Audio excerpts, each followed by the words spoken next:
မင်္ဂလာပါဒီနေ့တော့ John Deere tractor ရဲ့ engine oil လဲမှာဖြစ်တယ်ဆိုဒီ engine oil ကြတော့ကျွန်တော်တခါမှမလဲဘူးသေးဘူးပေါ့နော်ဒါကျွန်တော်ချက်ချန်တက်တန်းနေအတွင်းမှာလဲမလဲဘူး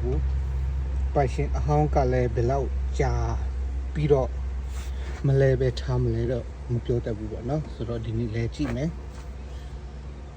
လဲမယ့်ဟာကြတော့ filter လဲမယ်ပြီးတော့ဒီဘက်အောက်ဘက်ကနေစီထုတ်မယ်ပေါ့နော်ဆိုစီရင်ထုတ်မယ်ပြီးမှပဲ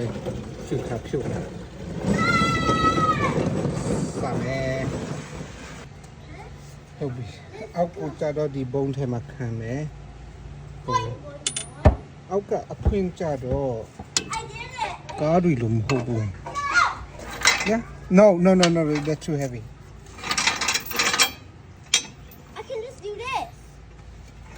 No, everything will drop. Don't do that, Isaac, please. No, I can lift it.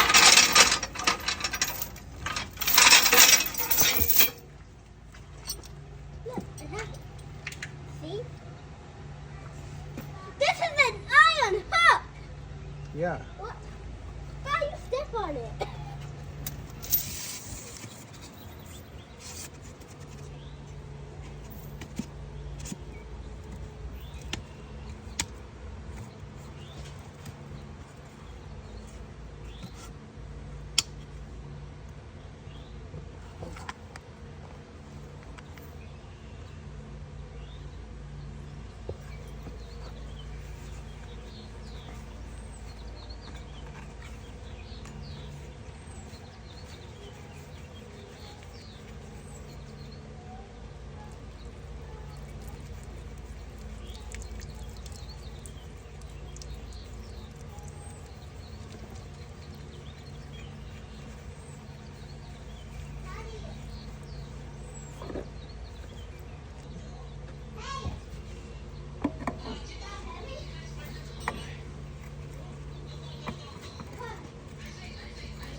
Okay.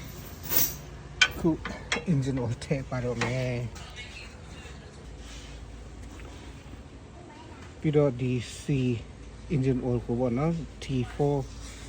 15W40 ကိုပဲတုံးလိုက်တယ်ဒါဝယ်လဲမဝယ်ဘူးလဲလဲမလဲဘူးဒါပေမဲ့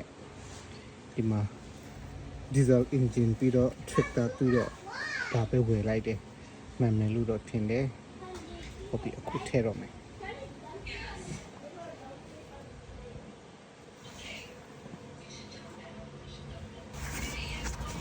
ကျွန်တော်ဒီဝယ်တဲ့ engine oil ကတော့3 gallon ပေါ့နော်ဒါပေမဲ့ဒီ tractor ထဲမှာတော့3 gallon မဆန်ဘူးသူ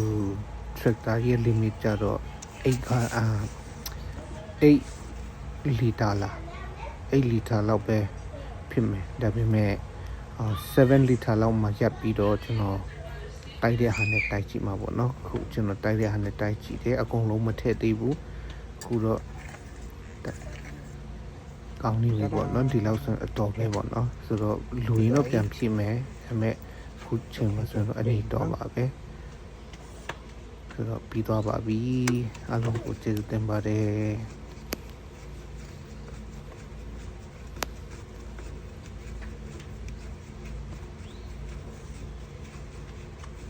နောက်ဗီဒီယိုတွေကိုကြည့်ရဖို့အတွက် subscribe လေးလုပ်ပြပါနော်အားလုံးကိုကျေးဇူးတင်ပါတယ်ဗျာ